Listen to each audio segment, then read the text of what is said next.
ہم نشین تو نے تو کہیں تو انہیں دیکھا ہوگا، ہم نشین تو نے تو کہیں تو انہیں دیکھا ہوگا، چاندنی جیسا بدن چاند سا چہرہ ہوگا۔ حضرات گرامی، اگر دین تصویر سے پھیلتا ہے تو آواز بند کر دو، اور اگر دین آواز سے پھیلتا ہے تو تصویر بند کر دو۔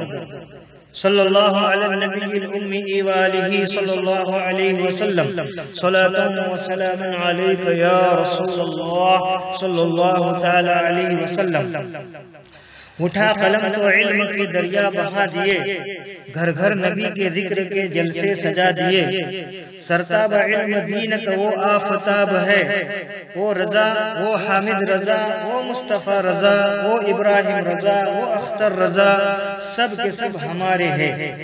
آئے گے ابھی اور بھی فتنے یہاں، آئے گے ابھی اور بھی فتنے ہر جگہ، نام اختر رضا لے کے رخصت کیجئے، نام اختر رضا لے کے رخصت کیجئے۔ سیرت مفتی اعظم ہند پارٹ 1، مولانا محمد مصطفیٰ رضا خان، حضور مفتی اعظم مفتی عالم رضی اللہ تعالی عنہ کی ولادت 22 ذوالحجہ سن ہجری 1310 مطابق 1892 بروز دوشنبہ یعنی پیر کے دن محلہ سوداگران بریلی شریف میں ہوئی۔ آپ کا تاریخی اور پیدائشی نام محمد ہے۔ آپ مجدد دین و ملت اعلی حضرت امام احمد رضا رضی اللہ تعالیٰ عنہ کے چھوٹے صاحبزادے ہیں۔ 1892 کو بریلی شریف میں اعلی حضرت رضی اللہ تعالیٰ عنہ کے یہاں ایک ایسے فرزند کی ولادت ہوئی۔ اعلی حضرت رضی اللہ تعالیٰ عنہ اس وقت محرہ میں اپنے پیر و مرشد سراج السالکین حضرت سید آل رسول محرہ رحمت اللہ علیہ کے آستانہ عالیہ پر قیام پذیر تھے۔ قطب وقت نور العارفین حضرت سید شاہ ابو الحسین نوری میاں رحمت اللہ علیہ نماز عصر کے بعد مسجد کے زینے سے اتر رہے تھے، اور اعلی حضرت رضی اللہ تعالی عنہ ان کے پیچھے پیچھے آ رہے تھے کہ اچانک حضرت نوری میاں صاحب نے فرمایا کہ مولانا صاحب، بریلی میں آپ کے گھر میں ایک صاحبزادے کی ولادت ہوئی، مجھے خواب میں یہ بتایا گیا ہے کہ ان کا نام آل الرحمن رکھا جائے۔ اعلی حضرت جب بریلی شریف تشریف لائے تو واقعی حضور مفتی اعظم ہند علیہ رحمہ کی پیدائش بریلی شریف میں ہو چکی تھی۔ سید ابو الحسین نوری میاں رحمت اللہ علیہ محرہ شریف سے بریلی شریف تشریف لائے، اس وقت مفتی اعظم علیہ رحمہ کی صرف 6 ماہ کی عمر تھی۔ صرف 6 ماہ کی عمر میں نوری میاں صاحب حضور مفتی اعظم ہند علیہ رحمہ کو مرید بھی بناتے ہیں اور تمام سلاسل کی اجازت اور خلافت سے بھی نوازتے ہیں، اور اعلی حضرت رضی اللہ تعالیٰ عنہ سے بھی آپ کو اجازت اور خلافت حاصل تھی۔ آپ کا پورا نام اس طرح ہے: محمد، اور بحسب خواب آل الرحمن، اور بحکم مرشد ابو البرکات محی الدین جیلانی مصطفیٰ رضا۔ آپ کے القاب تخلص یہ ہے: مفتی اعظم، مفتی اعلم، تاجدار اہل سنت، شہنشاہ مظہر غوث اعظم، شبیہ غوث اعظم، پرتوی اعلی حضرت جیسے آپ کو القاب ملے، اور تخلص آپ کا نوری تھا۔ آپ نسباً پٹھان، مسلکاً حنفی، اور مشرباً قادری تھے۔ آپ نے صرف 3 سال میں تلاوت قرآن کی تکمیل کرا دی۔ آپ جب سخن آموزی کی منزل پر عبور کر چکے تو آپ کو مرکز اہل سنت دارالعلوم منظر اسلام میں داخل کرا دیا گیا۔ 18 سال کی عمر میں آپ نے جملہ علوم عقلیہ و فنون نقلیہ پر عبور حاصل کر لیا، یعنی 18 سال کی عمر میں آپ عالم بھی بنے، فاضل بھی بنے اور مفتی بھی بنے۔ سن ہجری 1319 اعلیٰ حضرت عظیم البرکت رضی اللہ تعالی عنہ نے صرف 9 سال کی عمر میں حضور مفتی اعظم ہند کی ولایت کی گواہی دی، یعنی اعلیٰ حضرت نے فرمایا کہ اے میرا بیٹا اللہ کا ولی ہے۔ اس وقت مفتی اعظم ہند کی عمر صرف 9 سال کی تھی۔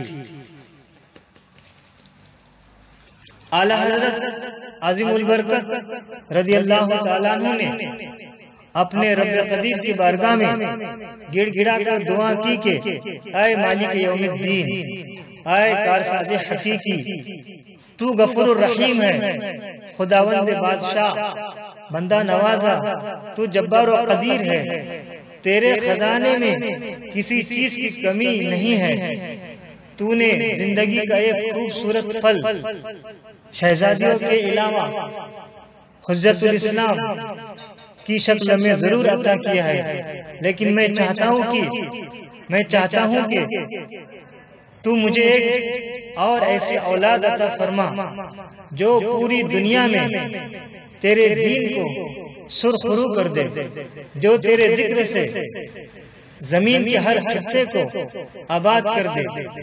آپ کی دعا قبول ہوئی اور پھر اسی سال حضور مفتی اعظم ہند علیہ رحمت رضوان کی ولادت بریلی شریف میں ہوئی۔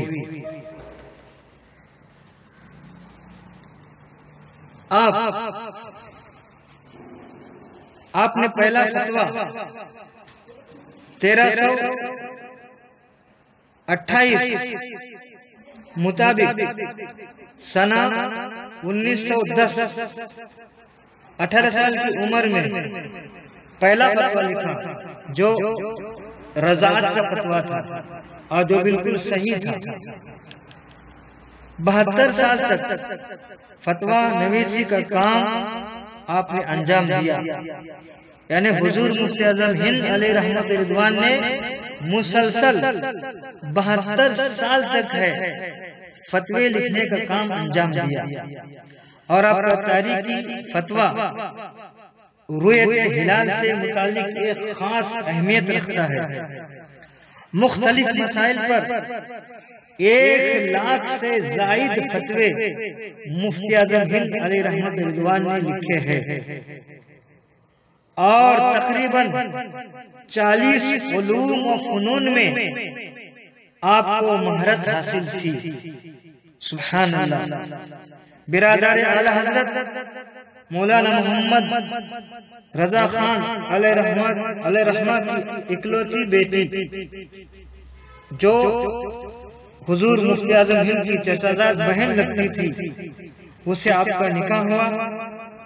ایک صاحبزادے انور رضا علیہ رحمت جو 5 سال کی عمر میں وصال فرما گئے، اور 10 صاحبزادیاں آپ کو ہوئی۔ صلی اللہ علیہ نبی الأمی وآلہ صلی اللہ علیہ وسلم، صلاۃ و سلام علیک یا رسول اللہ صلی اللہ تعالی علیہ وسلم۔ 3 بار حج اور دیار حبیب پاک صلی اللہ تعالی علیہ وسلم کی زیارت سے آپ مشرف ہوئے۔ مفتی اعظم ہند قدس سرہ نے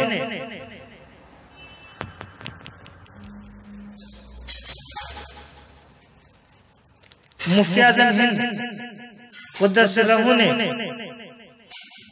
تبلیغی دورے بہت جگہ پر فرمائے، ان میں سے چند کے نام یہ ہے: مدھیہ پردیش، جبل پور، اجمیر مقدسہ، رتلام، جاجرہ، اندور، ناگپور، ٹیکم گڑھ، ممبئی، دہلی، کانپور، لکھنؤ، بھوالی، نینی تال، احمد آباد، گجرات اور یوپی، بہار، بنگال اور کوکن میں بھی اب تشریف لا چکے تھے۔